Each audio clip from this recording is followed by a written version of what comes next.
छोहसटी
अंडा के आहार हो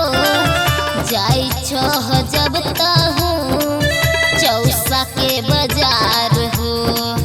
चौसा के बाजार हाँ हाँ कहीं न तो खाई छो सैया